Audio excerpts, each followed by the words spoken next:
اعوذ باللہ من الشیطان الرجیم بسم اللہ الرحمن الرحیم الصلاۃ والسلام علیک یا رسول اللہ صلی اللہ علیہ وسلم۔ محترم ناظرین، رمضان کا مقدس مہینہ رواں دوا ہے اور الحمدللہ اہل ایمان اور مسلمان کثرت کے ساتھ قرآن کریم پڑھتے ہیں، سنتے اور سناتے ہیں، اور قرآن کریم سننے سنانے کے لیے تراویح کا بھی اہتمام ہوتا ہے، جو بہت ہی اچھی بات ہے، خوش آئندہ بات ہے۔ ایسے بھی لوگ مرد حضرات بھی، خواتین مائیں بہنیں بھی اپنے گھروں میں، مسجدوں میں اور جس کو جہاں وقت میسر ہو قرآن کریم کی کثرت کے ساتھ تلاوت کرتے ہیں۔ یہ بھی دیکھا جاتا ہے کہ کوئی اگر سفر کر رہے ہیں اور ٹرینز میں ہے، پلین میں ہے اور بس وغیرہ فور ویلر میں، تو ٹائم ملا تو لوگ آج کل جو ہے دوران سفر بھی موبائل میں قرآن کریم اپلوڈ کر کے پڑھتے ہیں۔ بہت اچھی بات ہے۔ خلاصہ کلام یہ ہے کہ قرآن کریم پڑھا جا رہا ہے، سنا جا رہا ہے، لیکن اسی کے ساتھ ساتھ ایک المیہ بھی ہے کہ آج ہم قرآن تو پڑھتے ہیں لیکن سمجھنے کی کوشش نہیں کرتے ہیں۔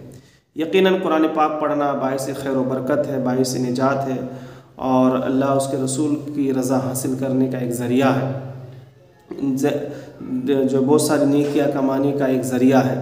لیکن اللہ سبحانہ و تعالیٰ نے قرآن پڑھنے کا بھی حکم دیا ہے اور سمجھنے کا بھی حکم دیا ہے اور عمل کرنے کا بھی حکم دیا ہے۔ لہٰذا قرآن کریم کی تلاوت کے ساتھ، پڑھنے کے ساتھ ساتھ ہمیں چاہیے کہ ہم قرآن کریم کے ترجمے کو پڑھیں، اس کی تفسیر پڑھیں اور پھر اس کے اوپر عمل کرنے کی کوشش کریں۔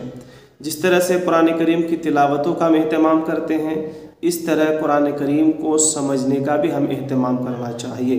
اللہ سبحانہ و تعالیٰ نے قرآن کریم میں اعلان فرمایا ہے کہ ہم نے قرآن کو اس لیے نازل کیا، اور خاص کر کے عربی زبان میں اس لیے نازل کیا تاکہ سمجھنے میں آسانی ہو، اور قرآن کو سمجھنے کے لیے، سمجھانے کے لیے اور قرآن کے پیغامات کو عام اور تام کرنے کے لیے، اپنی اپنی زندگیوں میں اتارنے کے لیے اللہ سبحانہ و تعالیٰ نے اس قرآن کو نازل فرمایا ہے۔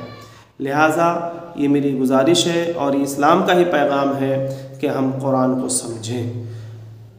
یہ بہت سارے لوگ یہ سوچتے ہیں کہ میں نے 2 ختم کر لیے، 3 ختم کر لیے، 5 ختم کر لیے، اور یہ بہت اچھی بات ہے اور یہ باعث خیر و برکت ہے۔ یقیناً بہت اچھی بات ہے، لیکن اسی کے ساتھ ساتھ ہمیں قرآن کریم کو سمجھنے کا بھی اہتمام کرنا چاہیے اور سمجھنے کی کوشش کرنی چاہیے۔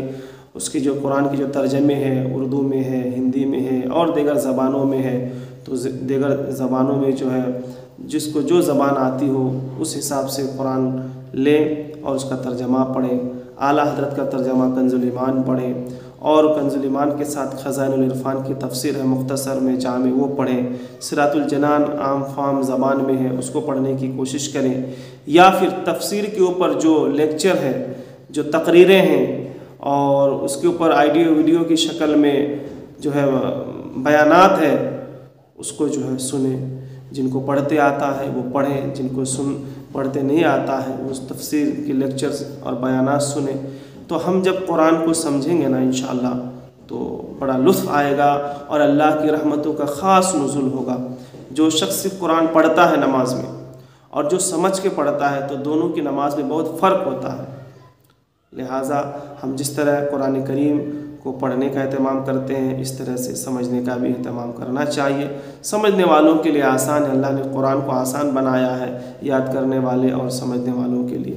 اللہ سبحانہ و تعالی ہم سب کو قرآن کریم کی تلاوت اور اس کے ترجمہ پڑھنے کی اور تفسیر پڑھنے کی توفیق عطا فرمائے۔ اور اسی کے ساتھ ساتھ یہ بھی ذہن میں رکھیں کہ قرآن کریم صرف رمضان میں نہیں پڑھنا ہے، باقی دنوں میں بھی ہمیں پڑھتے رہنا چاہیے، سمجھتے رہنا چاہیے، ترجمہ پڑھتے رہنا چاہیے۔ ہمارے مسلمانوں کا یہ حال ہو گیا ہے کہ صرف رمضان میں ہی قرآن کھولتے ہیں، شب برات میں ہی قرآن کھولتے ہیں، کسی کا انتقال ہو گیا تو قرآن کھولتے ہیں۔ نہیں، قرآن روزانہ پڑھنا چاہیے، کم از کم 1 رکوع ہی کیوں نہ ہو قرآن کریم کی تلاوت ہو، صبح شام کم سے کم ایک رکوع قرآن کریم کی تلاوت ہونی چاہیے، اور یہ معمول بنانا چاہیے۔ ایسا نہیں ہے کہ رمضان میں پڑھیں گے تو ہی ثواب ہوگا، باقی دنوں میں نہیں، بلکہ